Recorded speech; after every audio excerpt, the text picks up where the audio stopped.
sleep is this tremendously important period of life because it resets our ability to be focused, alert, and emotionally stable in the wakeful period.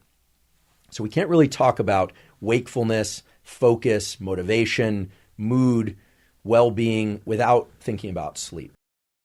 What we do in the waking state determines when we fall asleep, how quickly we fall asleep, whether or not we stay asleep, and how we feel when we wake up the next day.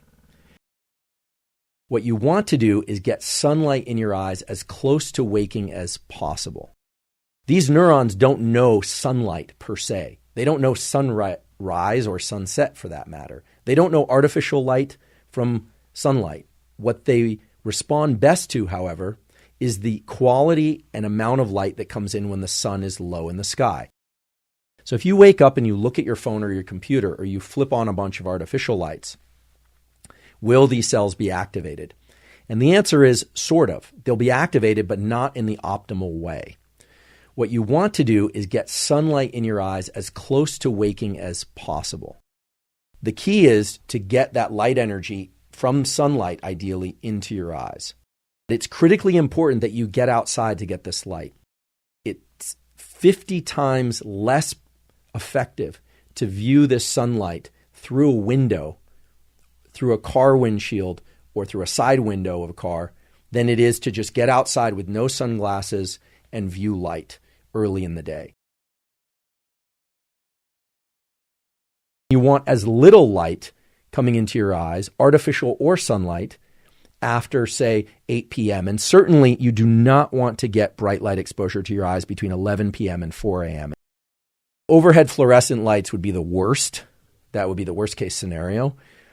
Lights that are overhead that are a little bit softer of the sort of yellow or reddish tints would be slightly better. But dim lights that are set low in the room are going to be best because they aren't going to activate these neurons and therefore shift your circadian clock. Candlelight actually does not trigger activation of these cells. So candlelight and fireplaces and campfires are fine. If you wake up in the middle of the night and you need to use the bathroom, or you're on an all-night flight and you need to read or whatever it is, fine. It's, every once in a while, it's not going to be a problem to get bright light exposure to your eyes in the middle of the night. If you wake up in the middle of the night and you find yourself watching TV or on the computer, and in that case, you might want to wear blue blockers, and you certainly would want to dim the screen. But ideally, you're not doing that. Meditation and yoga nidra scripts have been immensely helpful for me in terms of accelerating the transition to sleep. Yoga nidra actually means yoga sleep, and it's a sort of meditation that you listen to. There are a number of scripts that allows you to consciously bring your entire body and mind into a state of deep relaxation. And sometimes you fall asleep and sometimes you don't. This is done for 10 to 30 or even 60 minutes at a time. These practices like meditation, yoga nidra, and hypnosis, it's a training mechanism by which you self-train your nervous system to go from a state of heightened alertness that you don't want to heightened relaxation that you do want.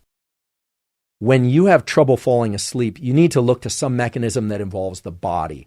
And all the things I described, all of those involve using the body to control the mind rather than trying to, wrestle your mind into a certain pattern of relaxation. A period of time each day that you devote to getting better at falling and staying asleep is actually a really good practice to adopt. Caffeine acts as an adenosine antagonist. What that means is that when you ingest caffeine, whether or not it's coffee or soda or tea or in any other form, it binds to the adenosine receptor. It sort of parks there, just like a car would park in a given parking slot. And therefore, adenosine can't park in that slot. When that caffeine wears off, adenosine will bind to that receptor, sometimes with even greater, what we call affinity, and you feel the crash. You feel especially tired. Caffeine increases this molecule that's a neuromodulator that we call dopamine, which tends to make us feel good, motivated, and give us energy. You need to figure out what's right for you. Caffeine has a lot of health benefits. It also, for some people, can be problematic for health. It can raise blood pressure, etc. Some people can't have any caffeine at all, or can't have any caffeine past 11 a.m. or else their sleep is totally disrupted. So rather than demonize caffeine or say that, everyone can drink caffeine until late, you need to figure out what's right for you. These systems in the body, these hormone systems and neurotransmitter systems that make you awake at certain periods of the day and sleepy at other times, are operating by averaging when you view the brightest light.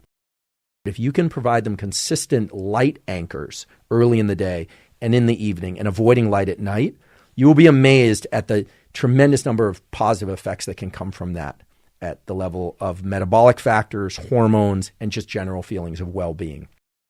It's very important that that pulse of cortisol occur early in the day and that it happens all at once. It sort of sets a rising tide of cortisol in your system, or at least early in your period of wakefulness.